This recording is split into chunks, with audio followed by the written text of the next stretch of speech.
శ్రీరామచంద్రుడి కన్నీట సాటి ఇప్పుడు నాకు ఫుల్ ఆకలి పద్దెనిమిది నేను వచ్చినది ఏం తినలేను. ఏం మాట్లాడుతున్నావు సే? మా మామూలు అంటే మర్యాద రామన్న సినిమాలు ఉన్నట్ట వద్దంటే కూడా ఫుడ్ పెట్టే చంపుతారు తెలుసా? ఏ రాబో కొత్త పెళ్లి కూడా ఎప్పుడో స్త్రీ మానని మడరా అయ్యో మామా లోపలికని రాని మరి ఏం పెళ్లికాల ఉట్టి పడుతుంది పో ఎర్ర దండ పండేవే రా. మీ ఊరు రోడ్లు కాదురా నాయన, ఎగిరిచి ముడ్లే పటకవా.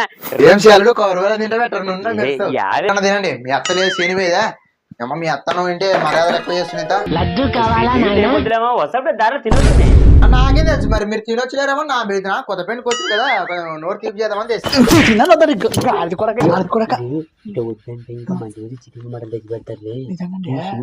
సరళాలుడు పొద్దున కుప్ప కూర ఎత్తుకొచ్చానా మీ అత్త కొత్త కూడా చేసిపోయేదా మరి కూర బోన తినండి మరి అంటే యా వద్దులే మామ, ఇప్పుడు ఇవన్నీ వస్తప్పుడే దారిలో బిర్యానీ తినొస్తుంది మస్తు. మీరు మటన్ తింటారేమో తెచ్చి మరి మీరు మంతులే మీరు తిండే